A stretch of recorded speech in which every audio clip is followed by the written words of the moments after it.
Welcome to World Cup Cricket Classics. Today we're bringing you the 1992 World Cup final between Pakistan and England from the MCG in Melbourne. Pakistan, led by their inspirational skipper Imran Khan, were appearing in a World Cup final for the first time, whereas England were taking part in their third. They made one change from their semi-final win against South Africa. Derek Pringle came in for Gladstone Small.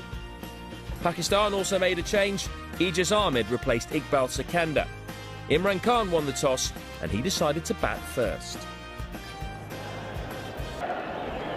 Javed Miandad is the new batsman. Wonderful player, great experience, and already he's having a chat.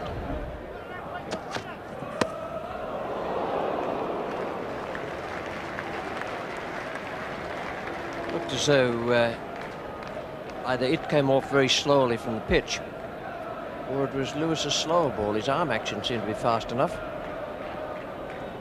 I think it was just a little extra bounce, in fact, that undid Javed Miandad on this occasion. There is a bit more bounce in this pitch than we've seen in many of the wickets that have been used in this World Cup tournament. And you see Javed there just looking a little bit askance at the bounce of that ball.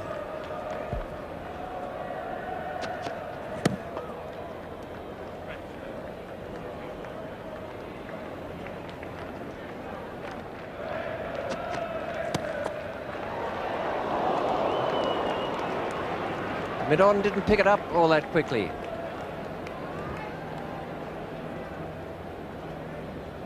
Javed Miandad having a slightly uncomfortable time here. Chris Lewis bowling very well at him. Completely mistimes this shot and lobs it towards mid-on. Looked afraid it's not quite in quickly enough to make a catch out of it.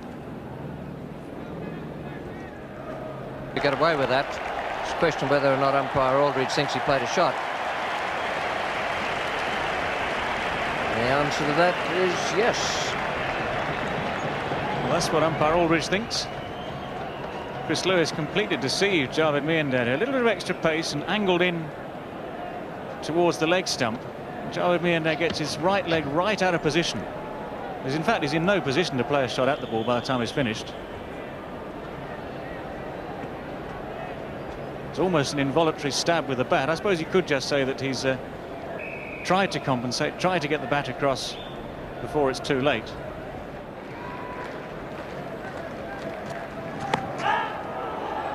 Well, there's a confident appeal. Umpire Bucknor has been called into action several times in the exchanges so far. He's given a caught behind, a leg before. He signalled a no ball from square leg, which negated the dismissal. Here's the ball hitting Javed, just possibly a little bit high, going over the top, and umpire Bucknor not too happy with where that ball was going, so quite rightly gives Javed the benefit of the doubt.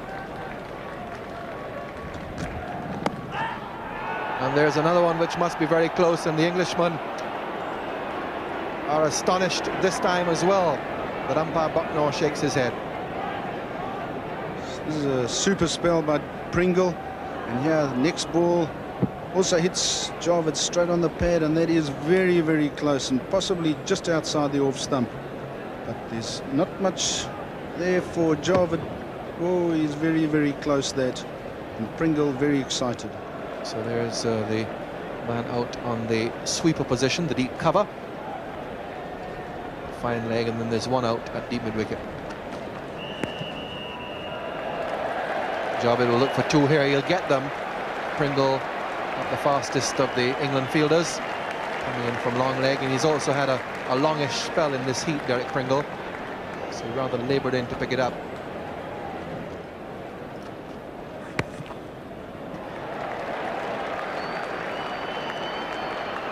Imran there, taking the two once again, down to Pringle.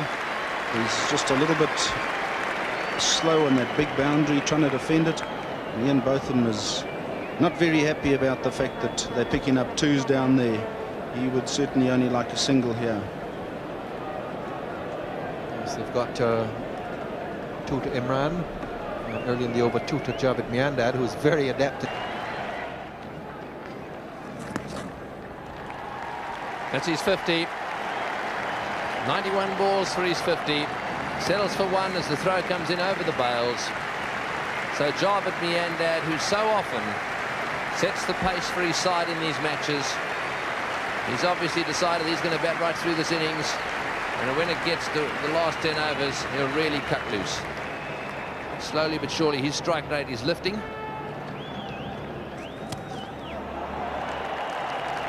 Very firmly smashed away and fumbled there. Underneath the scoreboard it goes, and so that means it's 4. Well, Pringle got to it very comfortably, just bobbed out of his hands. 1-6.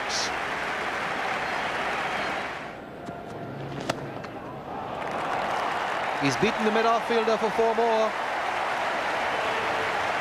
That's where he found the boundary in the last over. He's repeated the shot. Imran's going. And this time to the left of Gooch. So Lewis is proving expensive here. Javed Miandad may be distressed up there by illness, but he still can put away a full toss.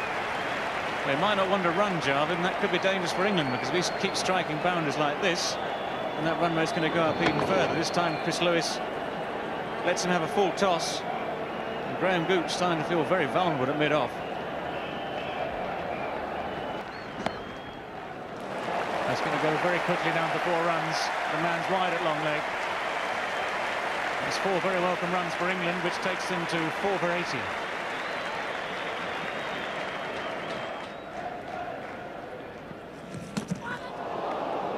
And early trouble for Alan Lamb. Mushtaq Ahmed's bowled superbly tonight. He's had all the England batsmen looking at him very carefully indeed.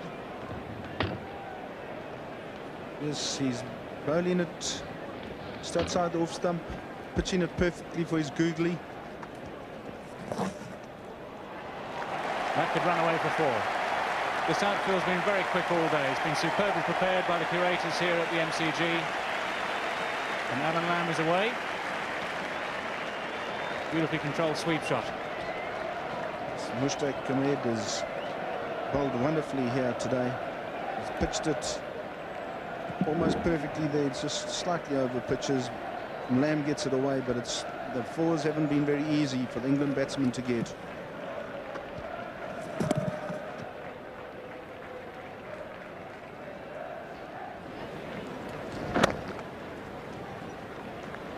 Fairbrother's going to look for 2. That's good running. Lamb placed it very well, and Fairbrother was off, left off like a rabbit. At least very, very quickly. They've got to start their surge now, and they've got to be very careful not to lose a wicket. We'll look for 2 again.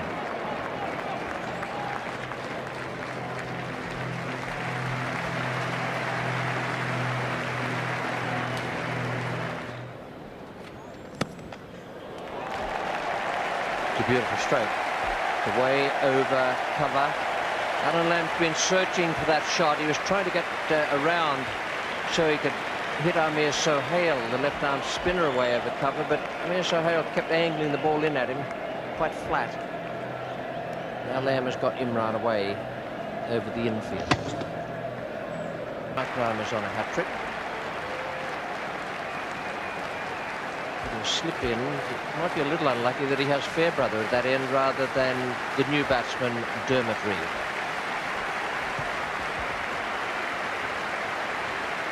He's had 2 hat-tricks and 1 internationals before. No ball. So we still have to wait to see if he'll get one. Perhaps a technical hat-trick. No ball. Signal by umpire Aldridge. Chetan Sharma, in fact, got the only previous hat-trick in the World Cup, and he bowled all 3 of his. Wasim Akram, one of his previous hat-tricks, have also been all bowled. Bojan, Marshall and Ambrose for the West Indies. But he won't get another one. So a tremendous effort by Wasim Akram.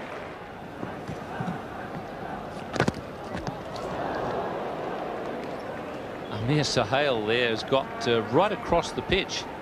He was getting ready for an appeal, delivered the ball left arm around the wicket, and then as he started to go for the appeal, he jumped right in front of the umpire. Well, there's a misfield, and they've got to come back for the second, and that brings up his 50. 64 balls. A very good effort by him. It's also the end of the over. 6 for 165.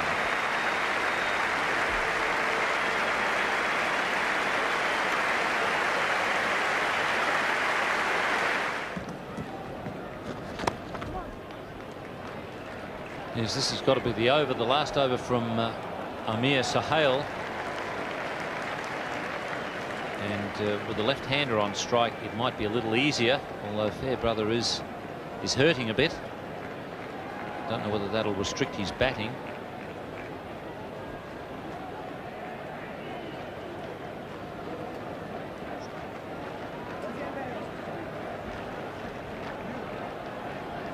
So Fairbrother, the left-hander here.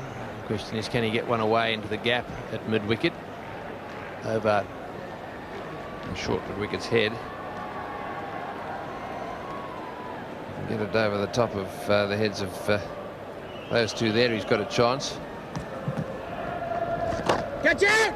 That's the area, just over the top, and it'll run away down towards the boundary. Will it get cut off? Yes, yeah. Oh, it's been missed. Into the fence it goes. Well, the idea was right. He didn't quite middle it. Mushtaq down there went right over the top of it. Now he's gone in the leg. You're never safe if you've backed Pakistan. They always give you a worry. Oh, strike me, he hasn't even got a glove on that.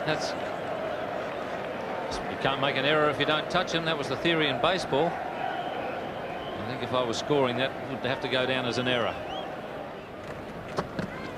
Fair weather charges, but he's bowled very well in the spell, Akib Javed, keeping the ball up. They're coming back for the second. Throws the bowlers in. That's good running. Fair Brothers played very well here, David. He's a fighter and he's showing a lot of courage. Shown a lot of character, Neil Fairbrother. Again, suffering, another Englishman suffering from an injury at a crucial time. But his job now is to stand there and whack the ball. He's got to make contact, keep nudging the ball into the gaps, try and hit the odd boundary in between. That's what England need as well. Slow ball and well bowled. They don't get a single. A bit of confusion there with the run of the men at square leg running for the left-handed Neil Fairbrother. And in fact, Alex Stewart, who is the runner at square leg there for Neil Fairbrother, saying he couldn't hear the call. And of course, the last thing they want now is a tragic run out for Neil Fairbrother. And it really is very hard. There's a lot of noise out in the stadium, 80-odd thousand people there, big atmosphere.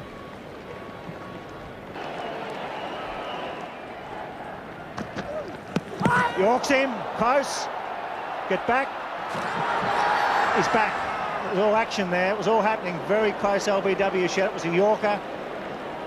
Maybe some bat there from Pringle. They're looking for a run. It was all happening. This is a lethal delivery, especially if you're Derek Pringle's toes. That's a classic Akram delivery, in-swinging Yorker. And it's not slow, that I do promise you. Derek Pringle taking the decision to try and get out the way as soon as possible, nearly runs himself out as well. Just back in time. That's not a bad seed either, and Akram can do no wrong. He's a magnificent athlete. And have a look at this action. He's a good athlete. He's a fine runner, but his success is in the quick arm actions. He really does charge in well forward. Beautiful, smooth run to the wicket. But when he gets there, it's so quick with the arm action. That's where he gets all his release from, always running through the crease and swinging the Yorker into the right-hander, almost unplayable to a low-order batsman. Not too easy for a top-order batsman. Going for single. Misses. Extra run. They'll be run out if they go. No. Calm heads. A very good over from Wasim Akram. It's 8 for 188. Because he's kept the pressure on while Wasim has been attacking. So Wasim has been able to go on bowling in an attacking manner while the pressure is still kept on at the other end with Akib's wonderfully accurate bowling. So Aqib Javed's performances have been very much underrated. He's not the glamour boy of Pakistan's cricket by a long shot. But ask Imran, ask Javed Miandad, and they'll tell you how important he is to the Pakistan team. It always used to be said that strike bowlers operate in pairs. I mean, you always think of Lillian Thompson, or even further back, Statham and Truman. There's always one who's the real sort of out-and-out wicket taker, but they do need the support. And I wonder if this is going to be a sort of a combination for the future. I think if Waqar comes back very quickly, then Aqib will be the first change bowler, and Akram and Waqar will be the new ball bowlers. So all in all, it doesn't look like it's going to be a happy time for the openers who confront Pakistan. Okay, we're getting commentary back from the MCG. Let's pick it up. Here in the middle of the Melbourne Cricket Ground, a crowd of over 87,000 here today, creating a new limited overs attendance record in Australia, beating the previous one of 86,133 on this same graph. The 1992 World Cup has been an outstanding success. A large part of that success has been due to the tremendous support that we've received from the sporting public of both New Zealand and Australia. For that we say thank you. We're also indeed grateful for the generous sponsorship of the Benson and Hedges Company. To present the Man of the Match award and the prize money cheque to the losing captain, Graham, I now introduce to you former Australian cricketer and now director of the Benson and Hedges Company, Mr. Alan Turner. Thank you, Malcolm. When we accepted the role as sponsor of this 1992 World Cup, we anticipated a great festival of cricket, and I must say the Benson and Hedges Company is delighted with the way it has been staged in Australia and New Zealand. It truly has been magnificent. We thank the Australian Cricket Board and New Zealand Cricket for the effort they have put into this tournament to make it so successful. We congratulate all 9 teams, and we thank the public in both Australia and New Zealand for superb support they have provided throughout. I have here a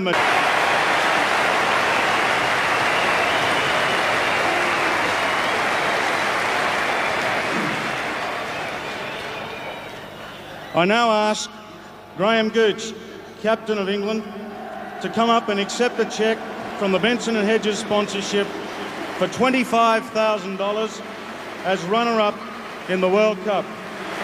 You may not have won this match, but your team did a magnificent job in reaching this final, and you certainly proved worthy opponents.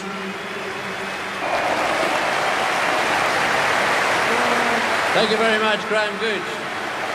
It's now my pleasure to introduce Sir Colin Cowdrey, Chairman of the International Cricket Council. Mr. Cowdrey. Right for the tournament.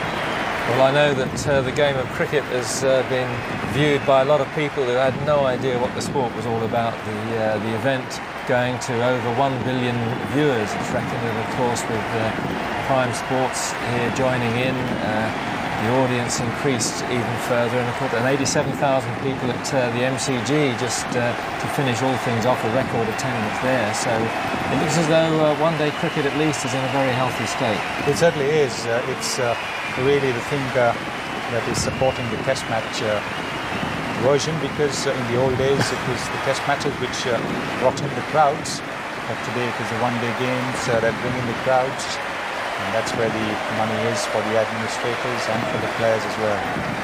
And it's a long haul for the players. I mean, they were there on tour for 5 weeks, and that probably butted on to all the preparation overseas they're in. I mean, you don't think that this is too much for the players, or do you think that's part of their profession they're getting with it? I think it's part of their profession, and in any case the World Cup is an event which comes once in 4 years, so you have to make do with the odd niggle and aches and pains and carry on with it over the 5 weeks. That's what Pakistan has done. They've ignored the aches and pains. They better be careful with that cup as they run over there. Pakistan really has shown that flair can win the cup. I mean, they played with a lot of flair. I mean, it's not been just up and down professional cricket. They have played with a lot of style, and they are really deserving champions. Intikab Alam, who has been the cricket manager for some time now, when he was playing, there wasn't the World Cup. He must be a very happy man too. I think I'd like to reiterate what you said about the Pakistan flair. I mean, they've done it with probably the most effective bowlers in the World Cup. You know, certainly the best leg spinner in Mushtaq, the best strike bowler, and also when it's mattered, they've had some brilliant batting performances. I mean, like Inzamam's innings the other day, and the one today wasn't too bad either. And they've actually pulled out the brilliant performances when it's needed. Yes, I think what a lot of people tend to overlook is that bowlers are very, very important in one-day cricket, because if they can take wickets, then they're putting pressure on the opposition batsman. It's no good just having bowlers who will contain the batsman, because as we've seen right through this World Cup tournament, even if the batsmen are contained in the first 30 overs, if there are no wickets that have fallen, they can always throw their bats about and get almost 8 or 9 runs an over in the last 20 overs, and thus make up for their earlier